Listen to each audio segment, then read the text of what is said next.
Hello everyone, welcome back to my channel Bhavani Kondabaddini. So ఈ మంత్లో మా మ్యారేజ్ డే అండ్ మా మమ్మీ వాళ్ళ మ్యారేజ్ డే ఉండే, అందుకోసం అని చెప్పి స్పెషల్గా ఈ ప్లేస్కి అయితే బయలుదేరాము. చాలా మందికి ఈ ప్లేస్ గురించి తెలియకపోవచ్చు, కానీ నేను ఈ వీడియోలో చాలా డీటెయిల్గా చెప్దాం అనుకుంటున్నాను. సో మేము విజిట్ చేసిన ప్లేస్ వచ్చేసి పర్లి వైద్యనాథ్ టెంపుల్ అనమాట.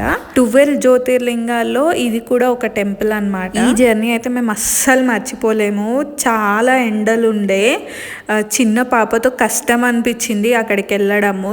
కొంచెం లాంగ్ అనిపించింది, కానీ శివయ్యని తలుచుకుంటే ఏదైనా సాధ్యమవుతుంది కదా. మీకు కూడా అలా అనిపిస్తుందా? దాంట్లో మా డాడీ కార్ డ్రైవింగ్ చేస్తే ఇంకెవరైనా అలసిపోవాల్సిందే. 100 స్పీడ్ తగ్గడనమాట. మా డాడీకి అయితే ఇట్లా ట్రావెలింగ్ అంటే చాలా ఇష్టం. టెంపుల్ విజిట్ చేయడం కానీ ఇట్లా ప్లేసెస్ ఎక్స్ప్లోర్ చేయడం అంటే చాలా ఇష్టం అనమాట. ఒక డౌన్ పాయింట్ ఏంటంటే అక్కడ ఫుడ్ కూడా సరిగా దొరకలేదు మాకు. ఇంకా బేబీకి అయితే మేము ఫుడ్ తీసుకెళ్ళాం కాబట్టి సరిపోయింది. ఫుల్ ఎండ, కార్లో ఏసీ తప్ప, కార్ దిగుతా ఫుల్ ఎండ అనమాట. ఫైనల్లీ అయితే మేము పర్లి వైద్యనాథ్ టెంపుల్కి రీచ్ అయిపోయాము. ఈ టెంపుల్ని వైద్యనాథ్ అని పిలవడం వల్ల అక్కడ అందరు జనాలు నమ్ముతారనమాట. ఈ టెంపుల్కి ఎవరు వచ్చి మొక్కుకున్నా కూడా వాళ్ళ టెంపుల్ బయట కాలు పెట్టిన తర్వాత వాళ్ళకి అన్ని డిసీజెస్ క్యూర్ అయిపోతాయి, మనశ్శాంతిగా ఉంటుందని చెప్పి నమ్ముతారనమాట. సో ఈ టెంపుల్ స్టోరీ అయితే రామాయణంకి రిలేటెడ్ అయి కూడా ఉందన్నమాట.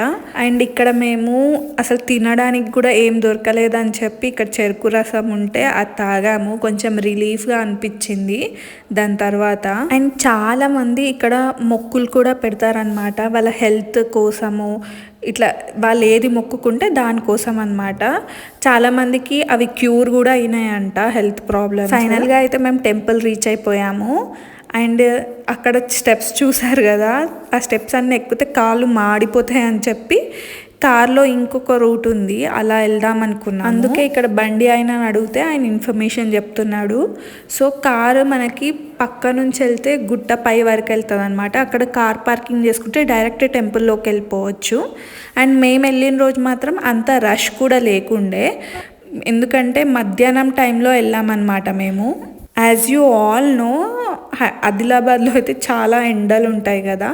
ఇంక ఇది మహారాష్ట్రలో కాబట్టి ఎక్కువ చెట్లు కూడా ఏం లేకుండే, అంత ఎడారి టైప్ ఉండే అనమాట. అండ్ పర్లి రావాలనుకున్న వాళ్ళు ముందే బస్ స్టాండ్ కూడా ఉంది, సో రైల్వే స్టేషన్ కూడా ఉందన్నమాట. ఈజీ ట్రావెలింగ్ చేయొచ్చు. పెద్దవాళ్ళం అంటే ఎలాగో అలా ఎండని భరిస్తాం, కానీ చిన్న పాప అది కూడా మాతో పాటు అంతే ఎనర్జెటిక్గా ఉండే అనమాట. ఈ జర్నీ ఎంత కష్టంగా అనిపించిందో దేవుడిని చూసాక బయటకు వచ్చిన తర్వాత అంత పీస్ఫుల్గా అనిపించింది అనమాట. ఇదే టెంపుల్ ఎంట్రన్స్, బ్యాక్ ఎంట్రన్స్. ఇక్కడ అన్ని కార్ పార్కింగ్ చేసుకొని లోపలికి వెళ్ళొచ్చు అనమాట డైరెక్ట్గా. టెంపుల్ అయితే చాలా బాగుంది, పాతకాలం టెంపుల్ లాగా. నాకెందుకో ఈ స్టెప్స్ ఇవన్నీ చూస్తే కాశీలో ఉన్న స్ట్రీట్స్ ఉంటాయి కదా, అవి గుర్తుకొచ్చాయి ఎందుకో మరి, అలా అనిపించింది. ఇక్కడ మీరు చూస్తున్నారు కదా, ఇది ఫ్రంట్ ఎంట్రన్స్ అనమాట. మా పొట్టి తల్లికి లంగా బ్లౌజ్ వేద్దాం అనుకున్నా కానీ వేయలేదు. చాలా ఎండలు ఉండే కదా, చిన్నపిల్లలు చిరాకు చేసుకుంటారని చెప్పి నార్మల్ డ్రెస్ వేసేసాను అనమాట. ఎంట్రన్స్ చూడండి ఎంత గ్రాండ్గా ఉందో, నాకైతే రాయల్ లుక్ వచ్చినట్టు అనిపించింది, చాలా నచ్చింది నాకైతే. మనం టెంపుల్కి వెళ్ళిన ప్రతిసారి ఏదో పాజిటివ్ వైబ్ మన వెంట తీసుకొచ్చినట్టు ఉంటుంది కదా, మీకు కూడా అలా అనిపిస్తే కింద కమెంట్స్లో చెప్పండి. అండ్ ఇక్కడైతే పూజ కోసం బుట్టలో దండలు అవన్నీ పెట్టుండే పూలు, సో అదొక బాస్కెట్ తీసుకున్నాం అనమాట. మేము వెళ్ళినప్పుడు అయితే ఈ లైన్స్ అన్నీ ఖాళీ ఉండే, మేబీ ఇట్లా కొన్ని డేస్ మాత్రమే ఆ లైన్స్ అన్నీ ఓపెన్ చేస్తారేమో, బట్ ఇప్పుడైతే ఏమంత రష్ లేకుండే.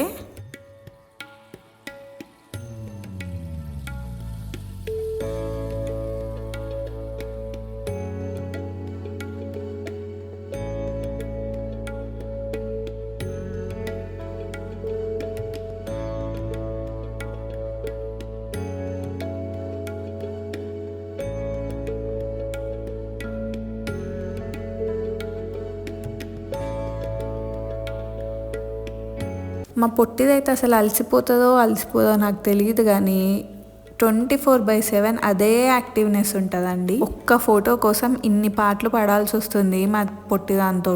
మంచిగా చిన్న కోతిలా కూర్చుంది వాళ్ళ డాడీ పైన. అన్ని ఫొటోస్ అన్నీ కంప్లీట్ అయిపోయింది, టెంపుల్ చూసేసామని చెప్పి ఇప్పుడు దర్శనంకి వెళ్తున్నాము.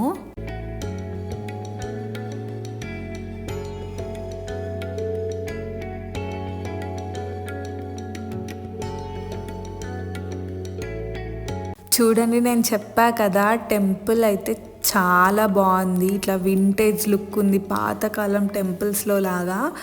చాలా నచ్చింది నాకు. ఎక్కువ రష్ లేరు కాబట్టి ఇంత ఫ్రీగా వెళ్తున్నాం అన్నమాట. పూజ కూడా ప్రశాంతంగా అయింది. అండ్ ఇక్కడ వాళ్ళు ఒక మ్యాప్ ఇచ్చారనమాట. ఆ మ్యాప్లో ఎక్కడెక్కడ జ్యోతిర్లింగాలు ఏ ప్లేస్లో ఉన్నాయని చెప్పి డీటెయిల్గా మెన్షన్ చేసి ఉండే. సో మీలో ఎవరికైనా హిందీ అర్థమైతే అందులో చూసుకోవచ్చు. సో టెంపుల్ గోపురం అయితే మనం ఇట్లా ఎగ్జిట్ అయినప్పుడు కనిపిస్తుంది అనమాట. ఎంట్రన్స్లో కనిపించలేదు. And finally here we go.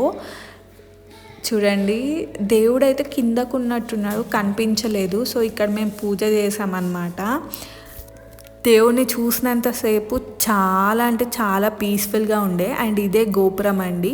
So బయటకు వచ్చిన తర్వాత మొక్కుకున్నాం అనమాట. అండ్ ఒక 5 minutes వరకు ధ్యానం కూడా చేసుకున్నాము, కొంచెం పీస్ఫుల్గా అనిపిస్తుంది అని చెప్పి. అండ్ మండువా హౌస్లా ఉండే కాబట్టి లోపల కొంచెం చల్లగా ఉండే, అంత వేడిగా ఏం అనిపించలేదు. బట్ హ్యూమిడిటీ అయితే చాలా తెలిసింది. చూడండి ఎంత బాగుందో, ల్యాంతర్ అండ్ పాతకాలం టెంపుల్ లాగా ఉందన్నమాట. నేను ఎప్పుడైనా సరే మా పొట్టిదాన్ని మార్నింగ్ చాలా బాగా రెడీ చేస్తా.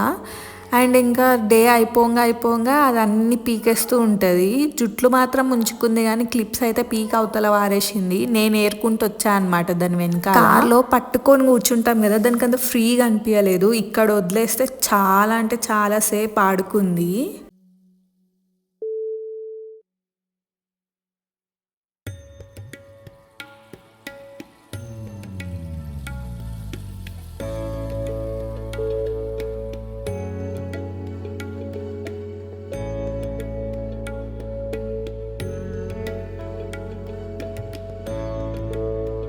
దర్శనం అంతా అయిపోయిన తర్వాత ఎంట్రన్స్ నుంచి దిగుదాం ఒకసారి అని చెప్పి దిగుతుంటే కాళ్ళు మాత్రం కాలిపోతున్నాయండి, చెప్పలేకపోతుండే. ఆ వైట్ దాని మీదకి వెళ్ళి నడిచినా కూడా కాళ్ళంతా కాలిపోతున్నాయి. బండలు కదా, చాలా వేడిగా ఉండే అనమాట. దర్శనం అయితే చాలా బాగా అయింది. మీలో ఎవరైనా ఈ ప్లేస్ని విజిట్ చేయకపోతే కంపల్సరీగా విజిట్ చేయండి. అండ్ ఇదొక జ్యోతిర్లింగం టెంపుల్ కాబట్టి మనం జ్యోతిర్లింగం కూడా చూసినట్టుంటుంది అన్నమాట. అండ్ ఇక్కడ స్టే చేయడానికి సత్రాలు కూడా ఉన్నాయి. అవన్నీ సత్రాలు అన్నమాట. ఫ్రీనో లేకపోతే కొంచెం అమౌంట్ కట్టొచ్చో తెలీదు. భక్తి నివాస్ అని చెప్పి అలా చుట్టుపక్కల చాలా ఉన్నాయి. దీని మీనింగ్ ఏంటంటే చాలామంది జనాలు ఇక్కడికి వస్తారు. ఇదొక జ్యోతిర్లింగం టెంపుల్ కాబట్టి మీరు కూడా వచ్చి మీ మొక్కులు తీర్చుకోండి, మంచిగా మొక్కుకోండి, మీరు అనుకున్నవన్నీ నెరవేరుతాయి. ఫైనల్గా మా కార్ అయితే వచ్చేసింది. చాలా అలసిపోయి ఉన్నామన్నమాట. ఇంకా కార్ ఎక్కి పడుకోవడమే అన్నట్టుంది మా పరిస్థితి. ఎందుకంటే అంత ఎండలో తిరిగాం కదా ఇదంతా. అండ్ మా అమ్మ ఉంటే మా అమ్మనే పట్టుకుంటుంది ఎక్కువ చెర్రీని. సో నాకు అంత ప్రాబ్లం ఏం అనిపించదు అనమాట. తినిపించడం కూడా మా అమ్మనే తినిపిస్తుంది ఎక్కువ. అండ్ వాళ్ళు ఉన్నంతసేపు అమ్మ అని కూడా అనదనమాట మా చెర్రీ. ఇక్కడ మా డాడీ డ్రైవింగ్కి మా పని అయిపోయింది. ఆ 100 స్పీడ్ ఇంకా మేము కంట్రోల్ చేసుకోలేకపోతున్నాం అని చెప్పి మా హస్బెండ్ని డ్రైవ్ చేయమని ఉండే. ఇంకొద్దిసేపు మా హస్బెండ్ డ్రైవ్ చేశాడు అనమాట. మార్నింగ్ నుంచి ఏం తినలేదు సరిగా అని చెప్పి ఇంకా వెళ్ళేదారిలో నాగ్పూర్లో హోటల్లో తినేసామన్నమాట. మీకు కనుక నా వీడియో నచ్చినట్టయితే లైక్, షేర్ అండ్ సబ్స్క్రైబ్ చేయండి మన ఛానల్ని. Thank you.